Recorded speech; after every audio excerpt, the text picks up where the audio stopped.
Everyone loves a good action game, but only a few can lay claim to being the best action games. That's why we've compiled this list to sort the pulled punches from the bestest biffs that PlayStation Plus Extra has to offer. Starting off with number 10 is Sniper Elite 4, which is a first-person tactical shooters in which we assume the role of a trained sniper who fights on different fronts of the World War II. In Sniper Elite 4, our task is to eliminate subsequent targets as efficiently as possible. The players have complete freedom in choosing whether to eliminate them from afar or otherwise. The vast sandbox levels let us be creative in this respect. While moving, we have to be wary of German patrols as well as military installations and vehicles. The maps depict Nazi fortresses, picturesque Italian towns, forests, and monasteries. At number 9 is Chorus, which is a space shooter, in which we direct a self-aware ship. As a pilot named Nara, we explore the vast space and fight in spectacular battles. The pillar of the game are dynamic battles in space, gigantic objects like giant stations and also in the void, which is a hidden dimension existing outside our reality. As we progress, we gain not only a more powerful arsenal and various upgrades for the ship increasing its combat potential,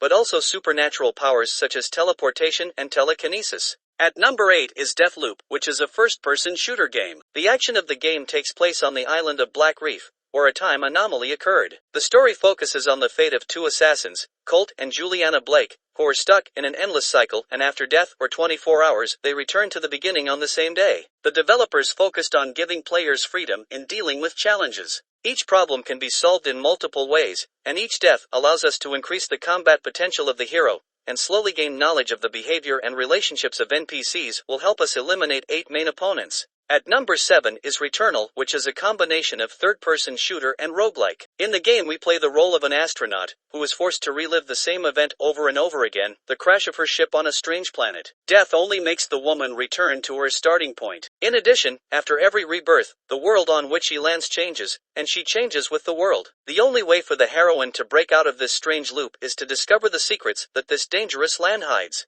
With each death, however, Celine sinks deeper and deeper into madness. At number 6 is Ghostrunner, which is an action game. Ghostrunner takes players to a world destroyed by a global disaster, where the last bastion of humanity is a city in a giant tower. Players assume the role of a hero endowed with supernatural abilities that allow him to fight both in the physical world and in cyberspace, so that he is the only one who is able to face the Keymaster. The protagonist climbs consecutive floors of the tower, while discovering both its secrets and those of his own past. Enemies can be eliminated by surprise or in open combat with the use of melee weapons. Interestingly enough, one accurate attack is enough to kill an enemy. At number 5 is Doom, which is the 4th full-fledged installment of the series, being a sort of a reboot and comeback to the roots. In the game, we yet again assume the role of a lone commando and are sent to a military research facility of the UAC Corporation on Mars. Upon our arrival, it turns out that in the course of some experiments, the scientists accidentally opened a wormhole, letting hordes of terrifying monsters into the base. Following his enemies, the protagonist will explore the vast area of the UAC facility to end his journey right at the heart of hell itself,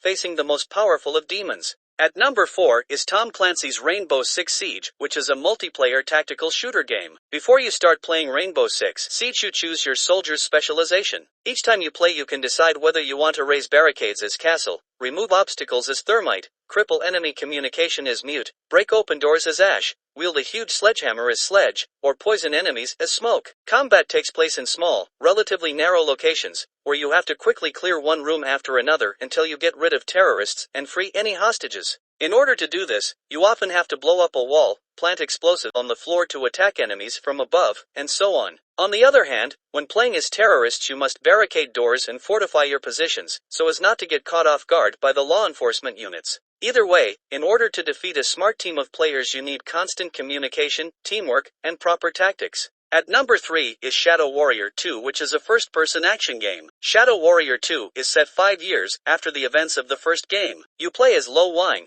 the protagonist of the first Shadow Warrior, who now leads the lonely life of a mercenary working for a local yakuza. Wang takes on the demons using a wide arsenal of melee weapons and firearms. While wielding various types of blades, he can make precise cuts to chop off parts of the enemy's body. The game also includes the progression system known from the first game, as well as weapon customization. At number 2 is Control Ultimate Edition, which is the complete edition of Control, a third-person action game. We play the role of a woman named Jessie Faden, which is not only armed with a futuristic pistol, but also has special powers, including telekinesis, which allows us to hit our enemies with objects or levitation, thanks to which we can reach inaccessible places. Unusual and disturbing atmosphere of the game is added by locations inspired by the architectural style known as brutalist. Their shapes are changing and most often this happens in front of us, providing a strongly surrealistic experience. At number 1 is God of War, which is the 5th full-fledged entry in the legendary series of slasher games. Kratos is once again the main protagonist of God of War. Kratos abandons his favorite weapon, double blades with chains, and instead, he uses an axe that returns to him whenever he throws it. The weapon can be upgraded with magic runes. They enable the player to increase damage from elements like ice or fire to which some enemies are vulnerable. During the adventure, the players travel through vast levels that hide many secrets,